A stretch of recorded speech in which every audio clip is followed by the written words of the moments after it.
problems we had here, I could not have predicted we would have such problems here, but we did.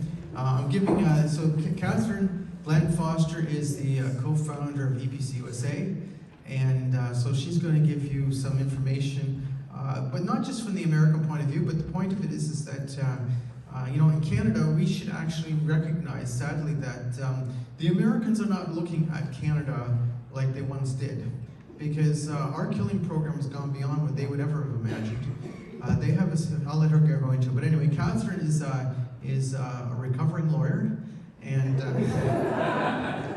she's still able to practice, but nonetheless, I mean, the fact of it is that... Where did she recover from?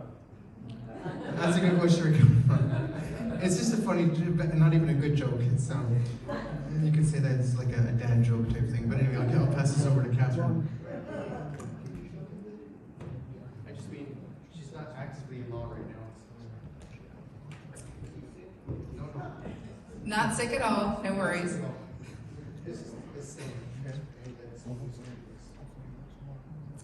Well, I am delighted to be here in British Columbia. It is one of my favorite provinces in Canada, which is really tough for me because I love them all.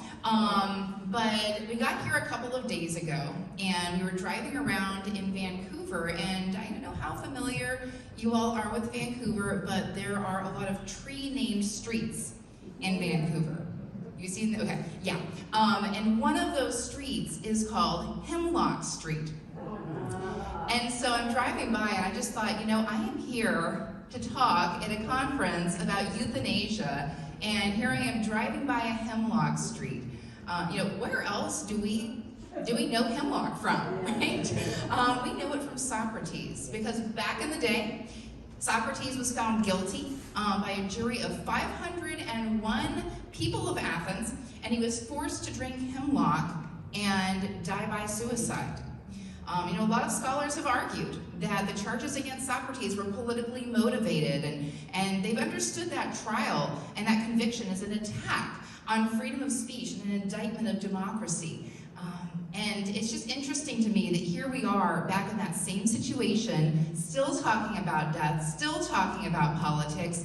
What all has really changed in the last couple thousand years? Maybe not that much.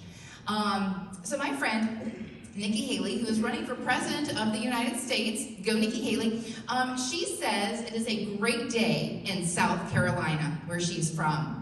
You know, tragically, it is not a great day here in British Columbia, because today, someone is going to die by euthanasia right here in this province. 46,000 people died in British Columbia just last year. And so we need to ask ourselves, how many of those people died by M.A.I.D? Sure would be good to know, wouldn't it? You know, maids normally come in to clean things up, right? It seems like we have some things to clean up around here, like policies that put profits over people. Between the shrinking birth rate and the burgeoning maid rate, this country is creating its own debt crisis. This country has begun to see people as liabilities, not as assets. And it has been so evident today, right here in this room, just how impassioned people are about this issue. You only have 37 million people in all of Canada, maybe a little bit less now, thanks to M.A.I.D. And over the last few years, they've actually put the brakes on population growth. And so your healthcare system is driving you to make decisions that devalue life, is trying to keep you from going deeper into debt by doing this. But the national debt was actually going down until the year 2010. And then it started steadily rising. And 2 years ago, it just skyrocketed. I feel like maybe your slides are going right. No? Well, my slides are sitting there, I can take it off. Okay, whatever. Yeah, do what you want. Okay, you heard from Angelina earlier that the best thing that this country thinks it can do is to stop its citizens from caring for their fellow Canadians. Does that make any sense at all? This country is getting a reputation around the world for no longer caring about people. You know, just yesterday, outside the Circle K, there were these 6 teenagers just sitting on the ground, lying on the ground, passing around, yeah, go ahead. Okay.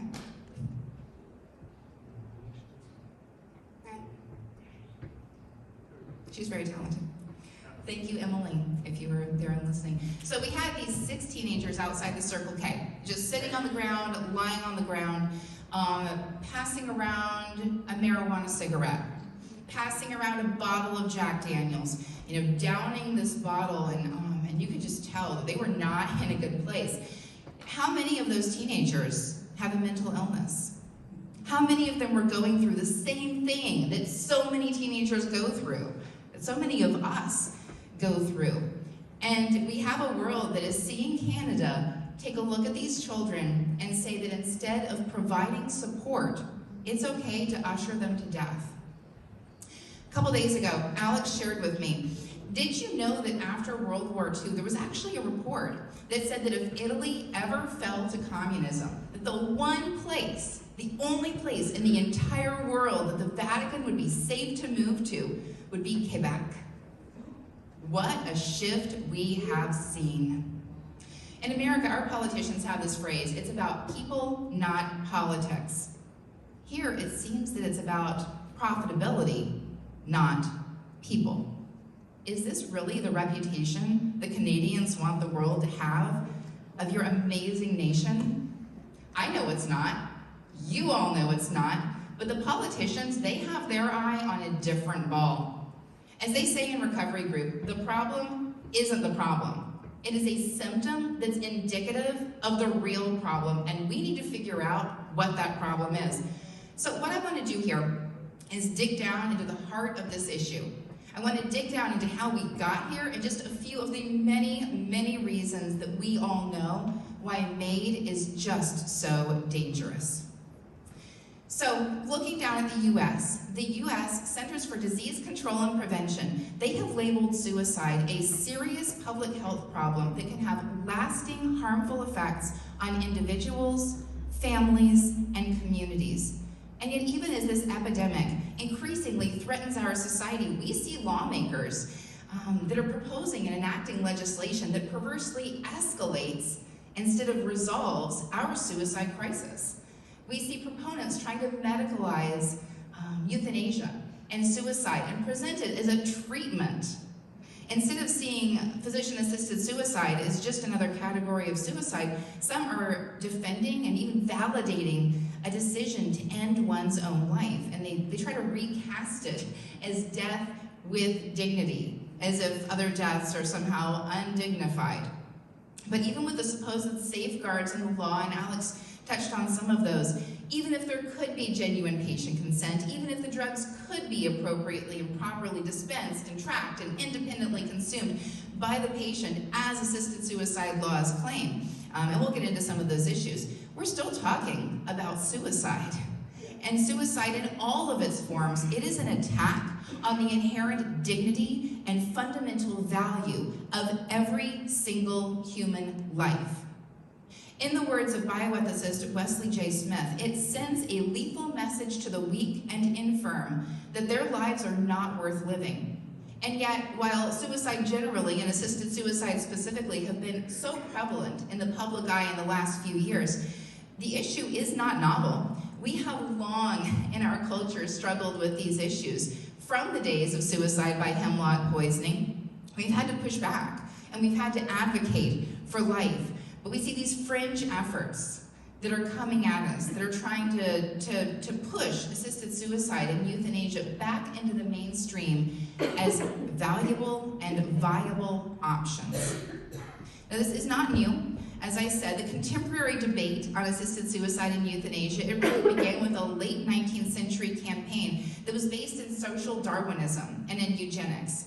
According to the now U.S. Supreme Court Justice Neil Gorsuch, many feared that America was itself headed toward degeneracy. The remedy often touted for such concerns was the sterilization and killing of unfit members of society with or without their consent. And so they named all these different types of people who would be eligible for death. But then after World War II, the U.S. said, hang on, maybe that's not the direction we want to go. And the assisted suicide movement lost momentum because everyone started learning about the atrocities from Nazi Germany. Practices against the elderly and people with disabilities and the what was termed the racially unwanted. But even then, even as the world witnessed the atrocities of the Third Reich, Switzerland nonetheless became the first country in the world to decriminalize assisted suicide in 1942, where they determined there were no selfish motives. They said if there are no selfish motives, then it's fine. And so now we see Switzerland as a destination for suicide tourism.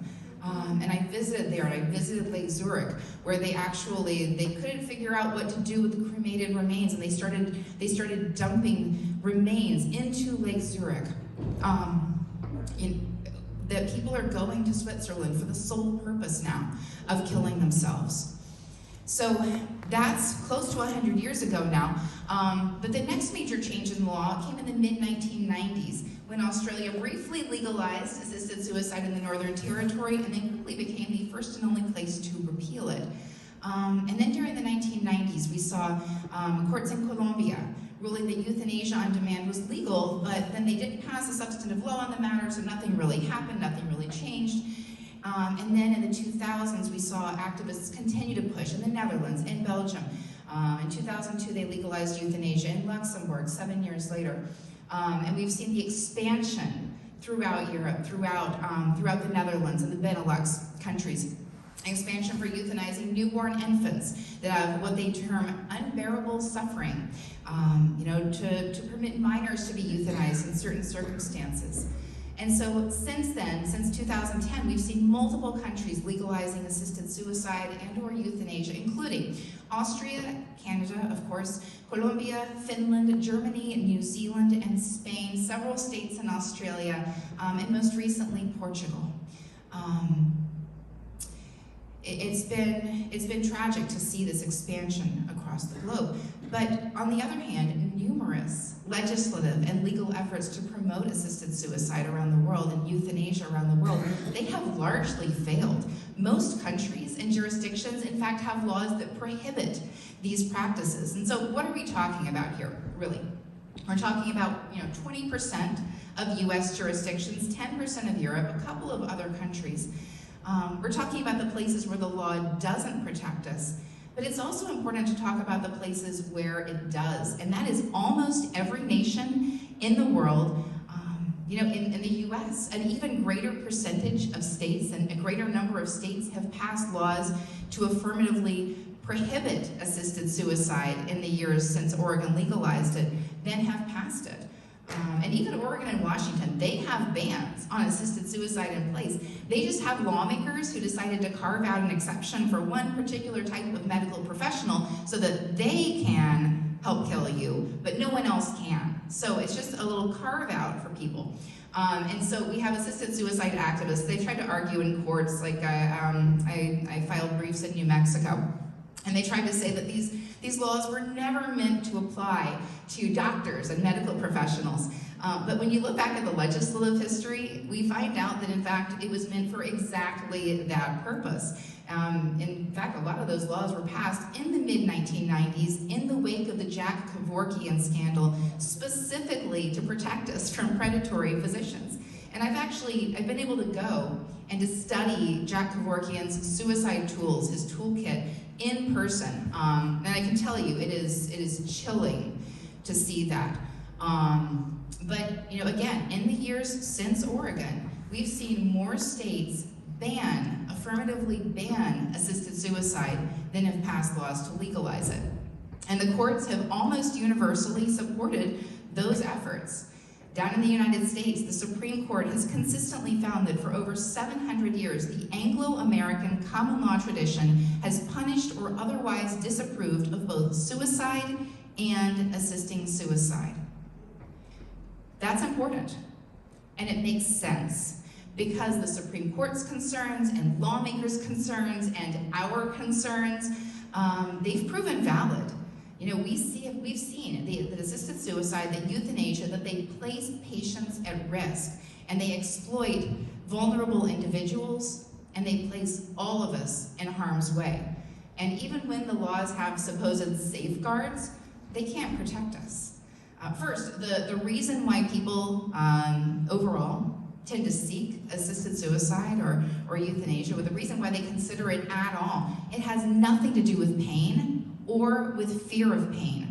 In fact, the top reason cited for assisted suicide in Oregon, because in Oregon we actually have reporting requirements, unlike here in British Columbia, we've seen that the top reasons are fear of losing autonomy, that's 93.3%, of being less able to engage in activities, that's 92% of people cite that as why they're seeking assisted suicide, and loss of dignity, 68.1%.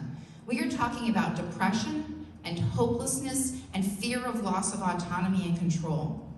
And one study in Oregon shows that that depression specifically is an overlooked factor in requests for assisted suicide. But even with that vulnerability, as Alex pointed out earlier, patients are being entrusted with the decision of whether or not to take their own life. And many of them may be considering euthanasia or assisted suicide because of financial duress or pressure from family members or loneliness, or because they're feeling like a burden to someone else.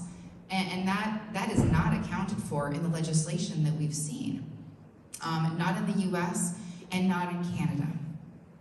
Moreover, the decision to seek euthanasia or assisted suicide, it may often be influenced by misdiagnosis. Current studies show that experts put the misdiagnosis rate at around 40%. And there are reported cases, some of which we've discussed here today, where people have been killed without having any underlying symptoms at all, where the doctor simply made an error. An autopsy discovered that there was one man who died who was perfectly healthy. His underlying disease diagnosis was an error. And prognoses, as we all know, are often wrong as well. About 17% of patients in one recent study were dramatically misinformed of their prognosis.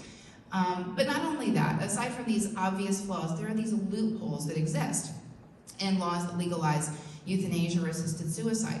Loopholes that allow you to doctor shop, from doctor to doctor, from state to state, from province to province, wherever you need to go, jurisdiction to jurisdiction.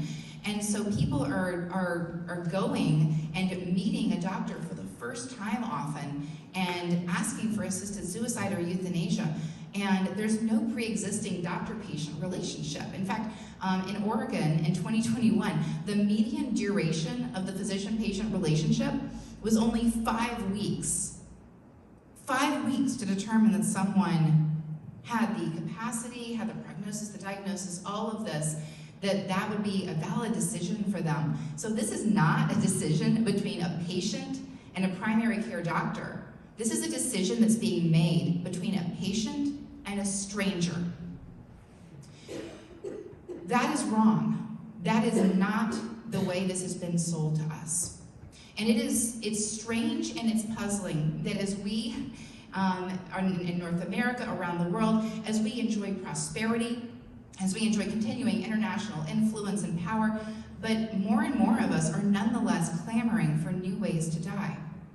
And when you look down at why that is, part of that, I think, is due to this phenomenon called suicide contagion, scientifically known as the Werther effect.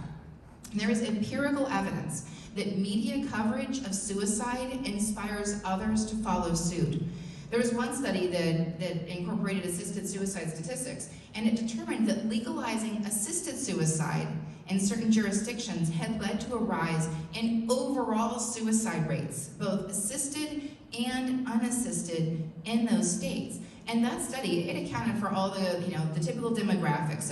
It took a look at demographic information and socioeconomic information and state-specific factors, and it found that physician-assisted suicide was responsible for a 6.3% increase in overall suicide rates, which again kind of takes me back to those kids outside the Circle K. What are they being taught by our laws? What are they being taught by our society, by our lawmakers, by the people who are supposed to be protecting them and giving them hope and giving them opportunities for this next generation? And instead, we're passing laws that are pushing them directly and indirectly towards death.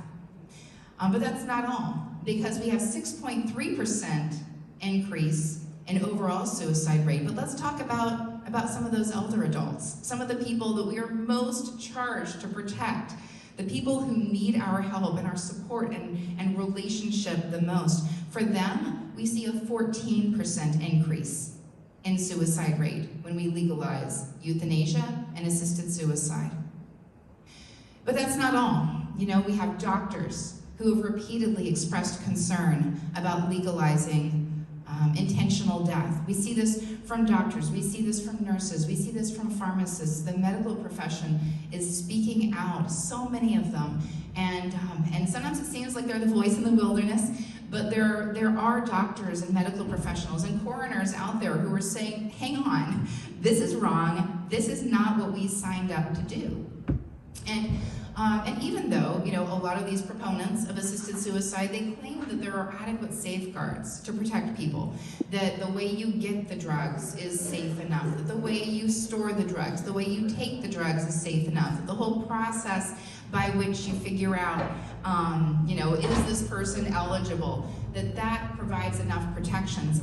Paul Russell, who founded HOPE, Preventing Euthanasia and Assisted Suicide in Australia, he articulated it well when he wrote, "I have never come across a safeguard that could guarantee safety for vulnerable people.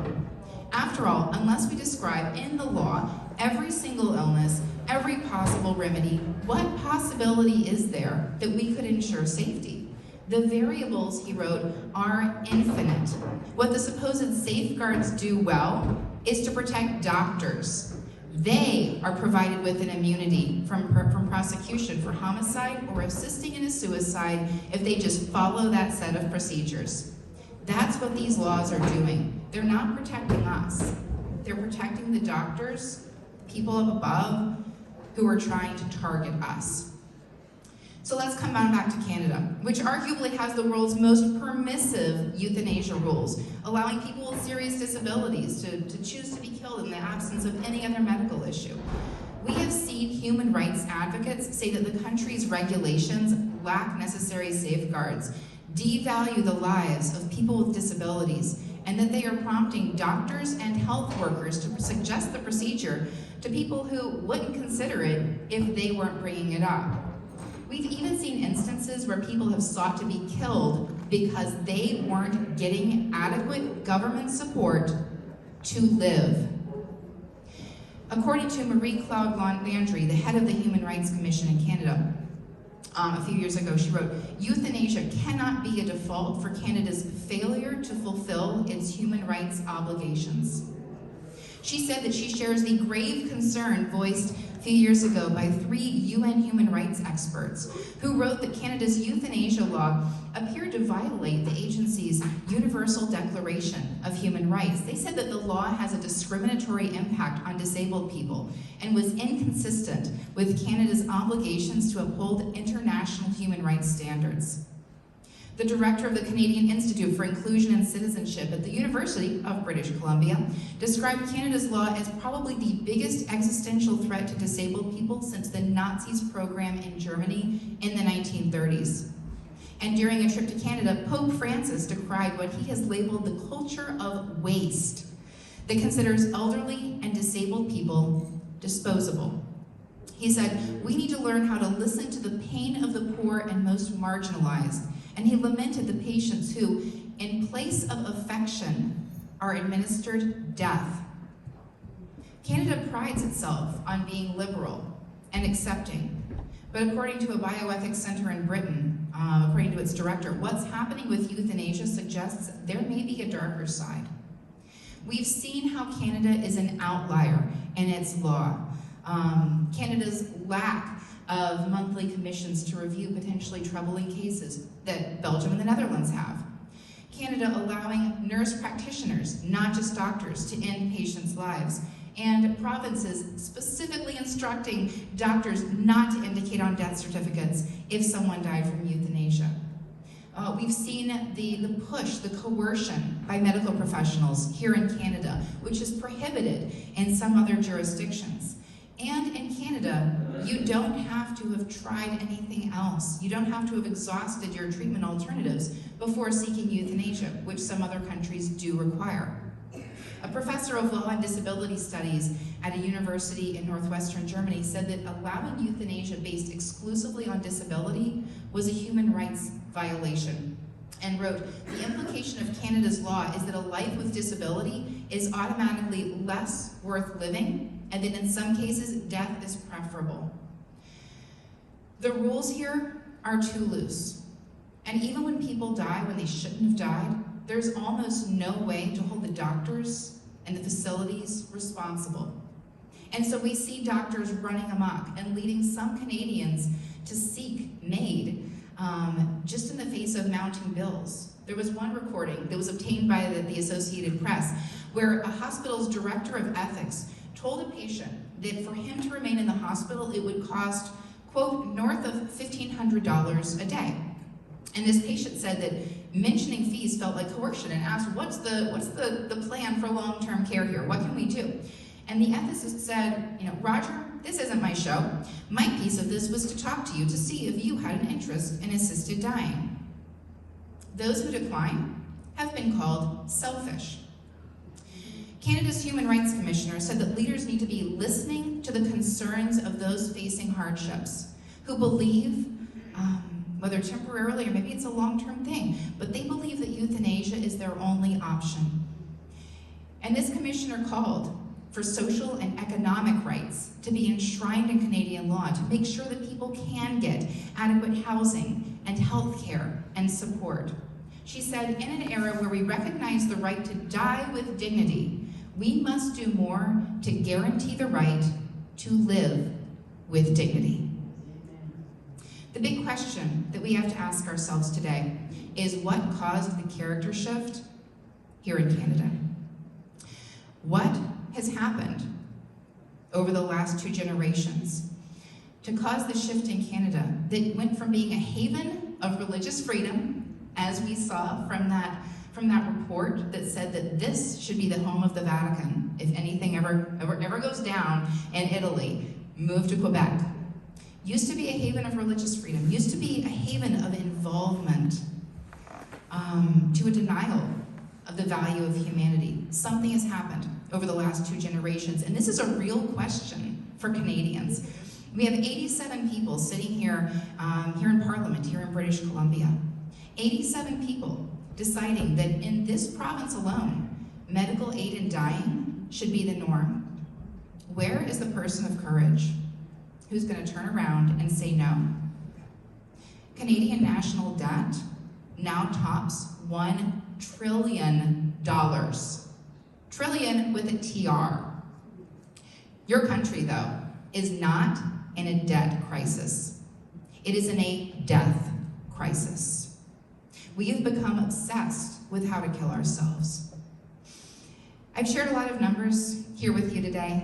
I'm a lawyer, that's what we do.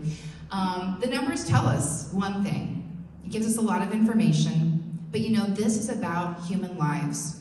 And if we see this very human, very real issue in terms of statistics, then we're no different than them. We can talk about statistics, but every person here, every single one of us, we have a story. Assisted suicide advocates are not listening to those stories. What we need to do is create a plan. We need to reach out to the people in our lives. We need to build relationship with them to prevent suicide and create hope. We are here to put up the barrier to suicide and to build a relational bridge of support from person to person, to promote lifelong mental health and well-being, to preserve our understanding of the unique value of every human being, and to protect every life. We have protected hope by doing just that.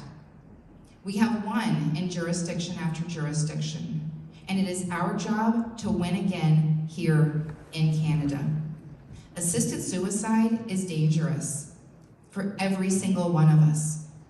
Our hope, though, lies in the victories in so many places that continue to reject assisted suicide and euthanasia. Our hope lies in organizations like Euthanasia Prevention Coalition that vigorously oppose the mainstreaming of intentional death. Our hope lies in relationship in listening, and in support.